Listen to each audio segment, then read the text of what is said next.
নমস্কার বন্ধুরা, সবাই কেমন আছো? আশা করি সবাই ভালো আছো। আমিও খুব ভালো আছি। এসো আমার রান্নাঘরে। নতুন পুরনো সমস্ত বন্ধুদের স্বাগত জানাই আজকে আমার এই রেসিপির সাথে। আজকে আমি তৈরি করছি দুর্দান্ত স্বাদের একটি ইউনিক রেসিপি, চিংড়ি মাছের কচুরি। চলো তাহলে দেখে নেওয়া যাক আজকে এই চিংড়ি মাছের কচুরি আমি কিভাবে তৈরি করি। এখানে দেখো, থালার মধ্যে প্রথমে আমি নিয়ে নিয়েছি 2 কাপ ময়দা। এখানে আমার 500 গ্রামের মতো ময়দা আছে। এখানে দেখো, এবারে স্বাদ মতো একটু অল্প করে লবণ দিয়ে দিলাম। এর মধ্যে দিয়ে দিচ্ছি 2 টেবিল চামচের মতো সাদা তেল। আমি এখানে সানফ্লাওয়ার অয়েল ইউজ করছি, তোমরা যে কোনো ব্র্যান্ডের সাদা তেল ইউজ করবে ময়ান হিসাবে। তেলটার সাথে ময়দাটা কিন্তু খুব ভালো করে মাখিয়ে নিতে হবে। যখন এরকমভাবে হাত দিয়ে চাপ দিলে দেখবে একটা শক্ত ডলা তৈরি হয়ে যাচ্ছে, আবার খুব সহজেই ভেঙে যাচ্ছে, তখন বুঝতে হবে যে ময়দার সাথে কিন্তু ময়ানটা একদম ঠিকঠাক আছে। এবার নর্মাল টেম্পারেচারে থাকা জল দিয়ে আস্তে আস্তে করে একটা ডো তৈরি করে নেব। অন্যান্য লুচি বা পরোটার ডো যেভাবে তৈরি করা হয় সেম একইভাবে তৈরি করব। বেশি শক্তও না, বেশি নরমও না। ময়দা মাখা হয়ে গেছে। এখন এটা আমি কিছুক্ষণ রেস্টে রেখে দেবো, একটু ঢাকা দিয়ে। রেস্টে থাকবে যতক্ষণ আমার এই কচুরি তৈরির জন্য চিংড়ি মাছের পুরটা তৈরি করতে সময় লাগে। এখন এটা ঢাকা দিয়ে দেখো রেখে দিচ্ছি। পুর তৈরির জন্য প্রথমেই আমি এখানে মিক্সির জারের মধ্যে নিয়ে নিয়েছি কয়েক টুকরো রসুন, কয়েক টুকরো আদা আর কয়েকটা কাঁচা লঙ্কা। এটা জল ছাড়া একটু হালকা করে একটু পেস্ট করে নেব। এরকম দানা দানা করে পেস্ট করবে, তাহলে কিন্তু খেতে অনেক বেশি ভালো লাগবে। এখন দেখো, এখানে হাফ কাপের মতো মসুর ডাল আনি আধা ঘন্টার মতো একটু ভিজিয়ে রেখেছিলাম। ভালো করে জল ঝরিয়ে রেখে দিয়েছি। জল একদম কিন্তু পরিষ্কার করে ঝরিয়ে নিতে হবে। এখন এটা মিক্সির জারের মধ্যে নিয়ে নেব। এটাও একটু হালকা করে পেস্ট তৈরি করে নেব।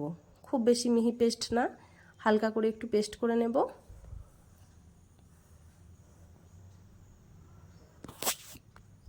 এখন দেখো, যে চিংড়ি মাছটা দেখিয়েছিলাম ওটারও ভালো করে খোসা টোসা ধুয়ে পরিষ্কার করে নিয়ে শুধুমাত্র চিংড়ি মাছগুলো ভালো করে একটু পেস্ট করে নিয়েছি। গ্যাসের মধ্যে বসিয়ে নিয়েছি একটা ফ্রাইং প্যান। অল্প একটু দিয়ে দিলাম সাদা তেল আর হাফ চামচের মতো কালো জিরে। এখন এই তেলের সাথে কালো জিরেটা খুব একটু ভালো করে ভাজতে হবে। গ্যাসের ফ্লেম কিন্তু একদম লো টু মিডিয়ামে রাখতে হবে, নয়তো কালো জিরে পুড়ে যাবে, টেস্টের আবার হেরফের হয়ে যাবে। কালো জিরে থেকে যখন সুন্দর একটা গন্ধ বের হয়ে যাবে, তখন আমি এর মধ্যে দিয়ে দেব একটা বড় সাইজের কুচি করে নেওয়া পেঁয়াজ। পেঁয়াজটা এবার কিছুক্ষণ একটু ভেজে নেব।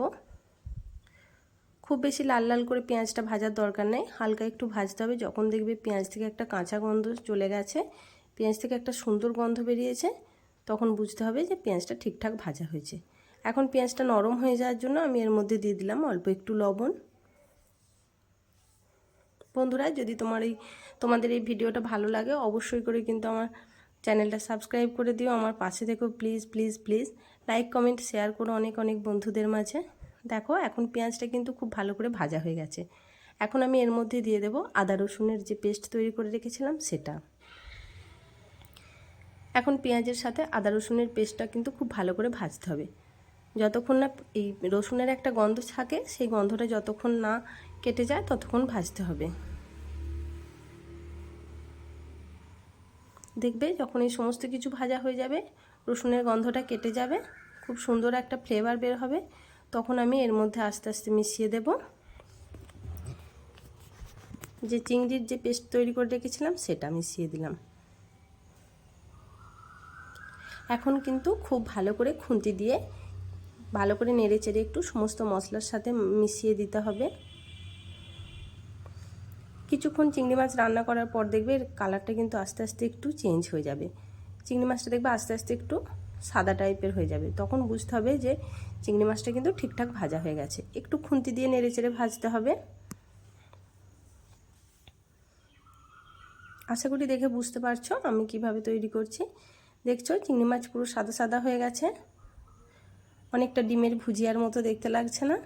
ব্যাস, এখন কিন্তু এর চিংড়ি মাছটা রেডি হয়ে গেছে। এখন এর মধ্যে দিয়ে দেব ওই যে মসুর ডালের পেস্ট তৈরি করেছিলাম সেটা।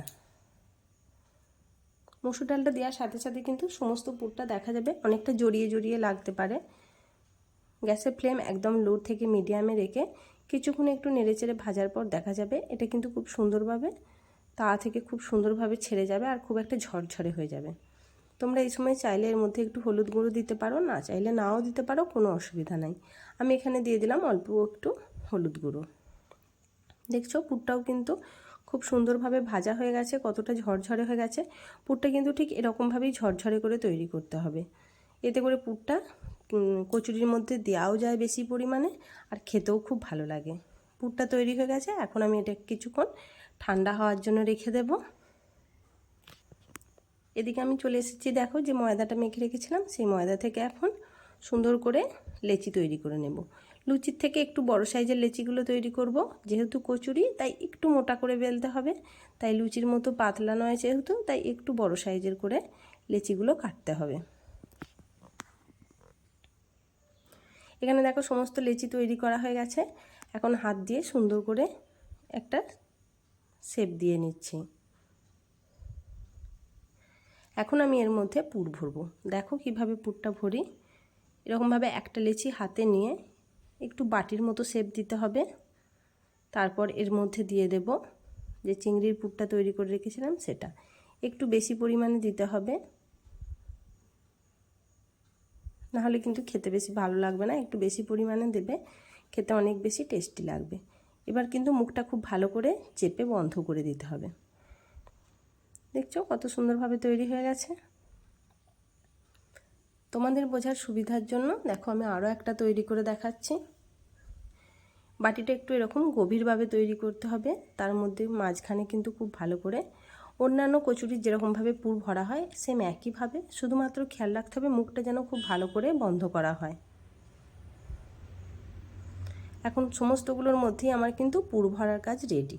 এখন এগুলো সুন্দর করে এবার বেলে নেওয়ার পালা।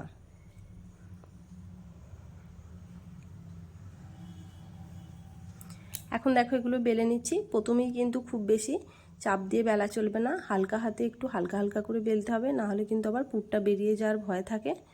হালকা করে প্রেস করে করে এরকম লুচির থেকে কিন্তু একটু মোটা মোটা করে বেলতে হবে। তেল গরম হয়ে গেছে, এবার গরম গরম তাড়াতাড়ি ভেজে নেব।